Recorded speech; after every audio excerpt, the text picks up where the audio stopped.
가끔 잊어버리기도 하지만 특별한 경우가 아니면 사실 우리가 프로그래밍하는 환경은 거의 항상 운영체제 위에서 일어납니다. 이번 장에서는 운영체제에서 제공되는 기본적인 기능들, 시스템에 관련된 기능, 정보를 사용하는 법 및 스레딩에 대해서 간단하게 배워보겠습니다. 이전에 배웠던 부분과 겹치거나 대체 가능한 부분을 생략하고 새롭고 비교적 자주 사용될 만한 기능 위주로 살펴보겠습니다. 먼저 OS 모듈에 대해서 알아보고 다음으로 시스 모듈의 일부 유용한 기능들에 대해서 알아보겠습니다. 마지막은 스레드와 락에 대해서 이해하고 스레딩 모듈의 사용법에 대해서 공부하도록 하겠습니다.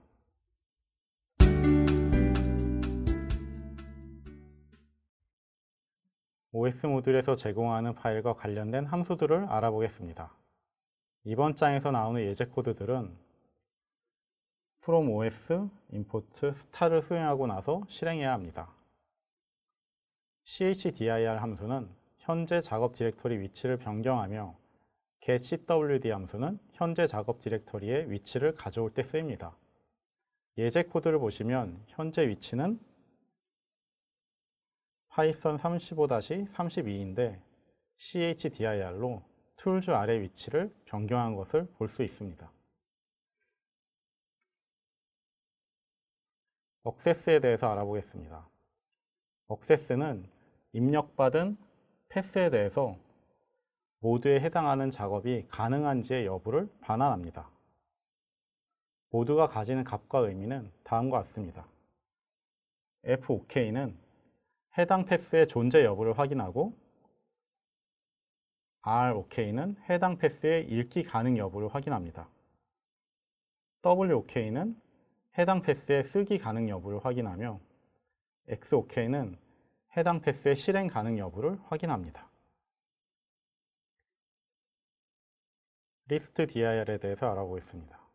리스트 dir은 해당 경로 패스에 존재하는 파일과 디렉터리들의 리스트를 반환합니다. 예제 코드를 보시면 리스트 dir 후 현재 디렉터리를 패스로 던져서 현재 디렉터리의 내용들이 리스트로 반환된 것을 확인할 수 있습니다. 다음은 mkdir입니다. mkdir은 패스에 해당하는 디렉터리를 생성합니다. 예제 코드를 보시면 test1이라는 디렉터리를 생성했습니다. 그 후 리스트 dir로 현재 위치를 확인해 보면 test1이 생성된 것을 알 수 있습니다. 다음은 make dirg에 대해서 알아보겠습니다. make dirg는 인자로 전달된 디렉터리를 재기적으로 생성합니다. 이미 디렉터리가 생성되어 있는 경우나 권한이 없어 생성할 수 없는 경우는 예외를 발생합니다. 예제의 경우는 test2를 먼저 생성하고 serve1, serve2, rif를 순차적으로 생성합니다. 그 후에 list dir로 serve2에 무엇이 있나 살펴보면 rif가 생성된 것을 확인하실 수 있습니다. 그 다음에 똑같이 make dir을 똑같은 패스를 넣어서 하면은 이미 존재하고 있기 때문에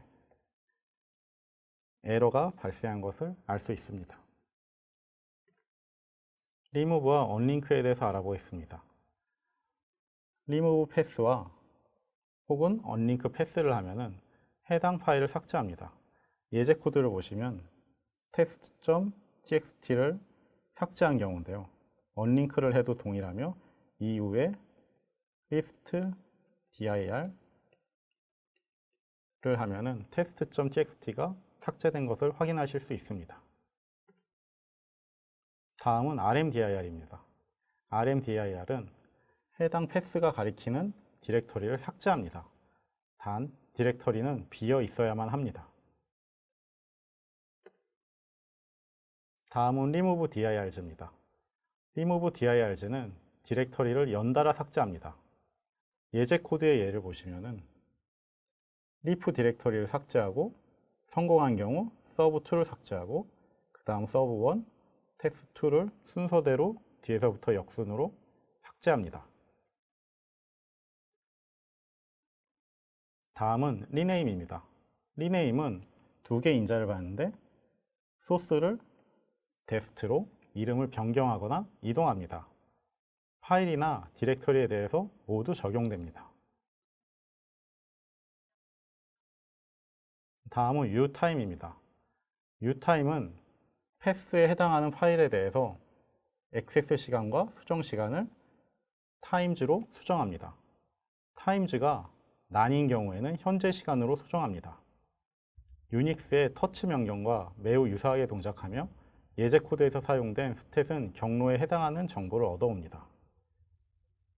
스탯을 사용했는데요. 결과는 순차적으로 모드, inode, 디바이스, 링크, uid, 그룹 id, 사이즈, 그리고 last access time, last modified time, last change time 등을 나타냅니다. 스탯 함수 결과 중 일부는 유닉스나 리눅스 시스템에만 해당하는 것도 일부 있습니다. 워크 함수에 대해서 알아보겠습니다. 워크 함수는 첫 번째 인자인 탑으로 지정된 디렉터리를 순회하며 경로, 디렉터리명을 순차적으로 반환합니다. 예제 코드를 보시겠습니다. 예제 코드의 환경은 테스트 워크라는 폴더가 있고 그 아래에 A 폴더와 B 폴더가 있으며 A 폴더에는 아무것도 없고 B 폴더에는 readme.txt라는 파일이 있는 경우입니다. 테스트 워크 디렉토리 아래에 워크를 실행하면은 순차적으로 패스와 dir과 파일즈를 현재 출력하는 예제입니다. 현재 이 디렉토리 구조에 맞게 출력이 되고 있는 것을 확인하실 수 있습니다. 탑다운이 false로 지정된 경우에는 디렉터리의 끝부터 위로 탐색합니다. 다음은 파이프 함수입니다. 파이프 함수는 파이프를 생성합니다. 함수를 실행하면 읽기, 쓰기 전용 파이프에 파일 디스크립터가 반환됩니다. 파이프는 주로 부모 프로세스와 자식 프로세스 간의 통신을 목적으로 사용합니다. 여러 프로세스 간의 정보를 주고받기 위해서 만들어지는 공간이며 하나의 프로세스가 정보를 쓰면 다른 프로세스에서 읽을 수 있습니다.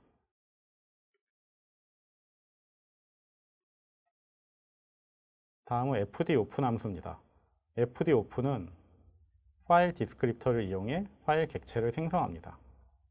예제 코드에서는 생성된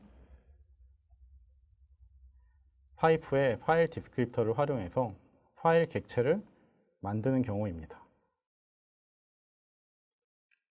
이렇게 생성된 파일 객체는 일반 파일과 동일하게 읽고 쓰며 사용할 수 있습니다.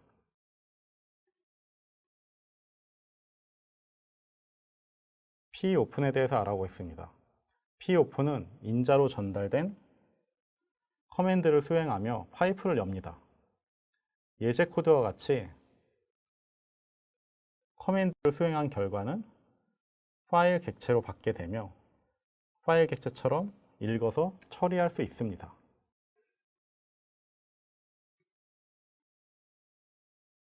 시스템 함수에 대해서 알아보겠습니다. 시스템은 인자로 받은 커맨드를 실행하며 성공한 경우 0을 반환합니다. 예제의 경우 윈도우 7에서 계산기를 실행시키는 명령어를 커맨드 인자로 넘겼습니다.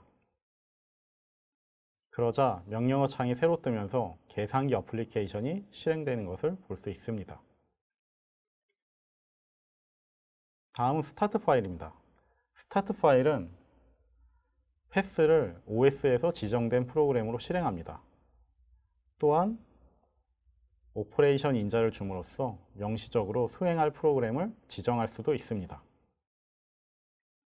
예제를 보시면 readme를 수행을 했는데 현재는 시스템에서 readme에 대해서 메모장이 자동으로 연결되어 있어서 메모장이 뜬 경우입니다.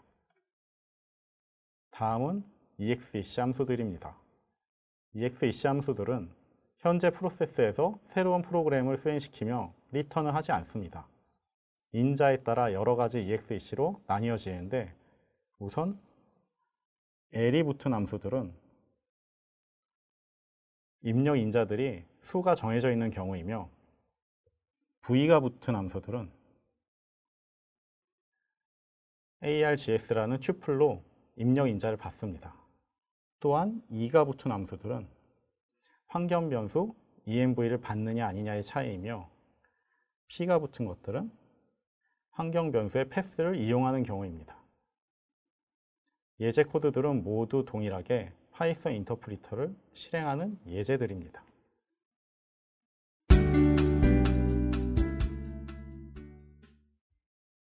이번에는 sys 모듈에 대해서 알아보겠습니다. sys.argv는 파이썬 스크립트로 넘어온 입력 인자들의 리스트입니다. 예제와 같이 0번째에는 스크립트 이름이 들어있으며 그 이후부터는 인자들이 설정됩니다. 앞에서 배운 강의들에서도 나온 적이 있습니다만 프로그램을 수행시킬 때 사용자로부터 인자를 건네받을 때 주로 사용됩니다. 실행 결과를 보시면은 인자로 건네받은 argv1이 넘어온 것을 확인할 수 있습니다. 이번엔 excinfo입니다. 현재 발생한 예외 정보를 튜플로 반환합니다. 예외가 없는 경우에는 none을 반환합니다. 그러나 예외가 발생한 경우에는 예외 클래스, 예외 값, 트레이스백 객체를 반환합니다. 주로 예외가 발생한 경우에 어떤 예외가 왜 나왔는지 체크할 때 쓰입니다. 예제 코드의 경우는 1을 0으로 나눴기 때문에 제로 디비전 에러 예외가 발생한 경우입니다. exit 함수에 대해서 알아보겠습니다. exit 함수는 프로세스를 종료시킵니다. 입력 인자인 arg가 0인 경우에는 정상 종료되며 0이 아닌 경우에는 비정상 종료로 처리가 됩니다. 이번엔 syspass입니다. 모듈을 찾을 때 참조하는 경로를 나타냅니다. 물론 경로를 추가, 수정하는 것도 가능합니다.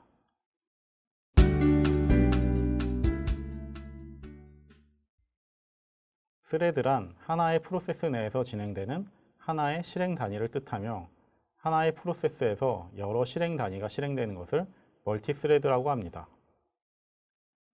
프로세스와 스레드는 모두 프로그램을 수행한다는 공통점을 가지고 있습니다. 그리고 프로세스는 윈도우에서 여러 응용 프로그램을 각각 실행시키는 것처럼 독립적으로 실행되어 독립된 메모리 공간을 사용하고 멀티스레드는 하나의 프로세스 내에서 여러 스레드를 프로세스 공간의 메모리를 공유하여 사용할 수 있습니다. 파이썬에서는 스레딩이라는 멀티스레드 기능을 지원하는 모듈을 제공합니다. 스레딩 모듈에서 자주 사용되는 객체를 살펴보고 간단한 예제를 통해 스레딩 모듈의 사용법을 알아보겠습니다. 스레드를 사용하기 위해서는 일반적으로 스레드를 상속받은 클래스 객체를 생성하여 사용하며 다음 메서드들을 주로 이용합니다. 생성자를 재정의하는 경우에는 반드시 스레드에 언더바 이닛을 수행해야 합니다. 스레드의 스타트입니다. 주로 스레드를 시작할 때 사용하며 스레드의 런은 스레드의 주요 동작을 정의합니다.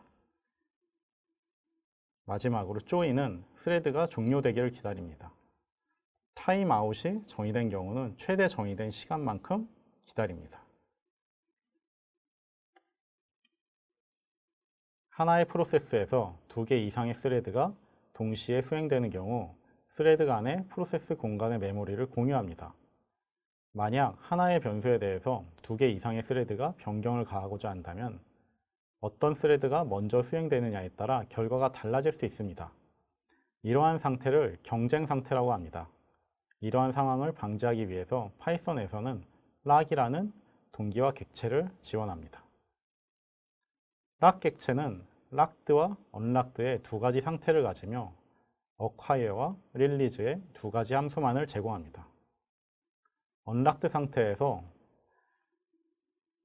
acquire가 호출되면 락드 상태로 바뀌게 되며 락드 상태에서 release가 호출되면 언락드 상태로 바뀌게 됩니다.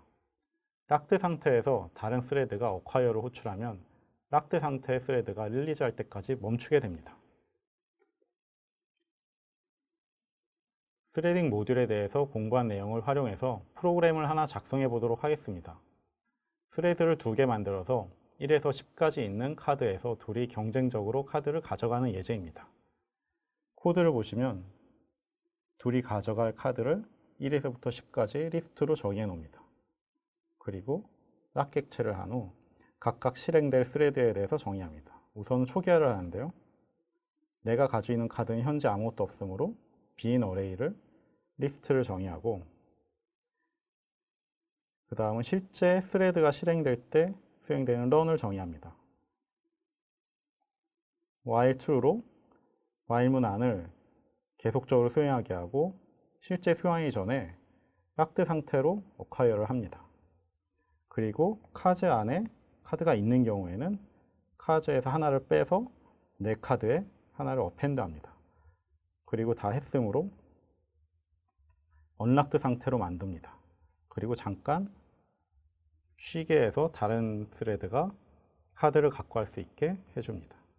그리고 현재 카드가 없는 경우에는 언락드 상태를 만들고 무한 루프에서 벗어납니다.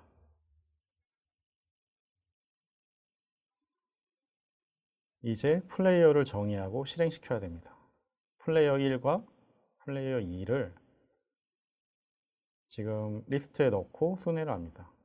해당 플레이어를 만든 후 나중에 조인을 위해서 어펜드 한 다음에 스타트를 시킵니다. 그럼 스레드가 2개가 돌 테고요. 조인을 시켜서 기다리게 합니다. 기다리고 나면은 이제 해당 플레이어의 네임과 어떤 카드를 가지고 있는지를 프린트합니다. 실행 결과를 보시면은 두 플레이어가 반반 성공적으로 나눠서 중복되지 않게 카드를 뽑아간 것을 확인하실 수 있습니다.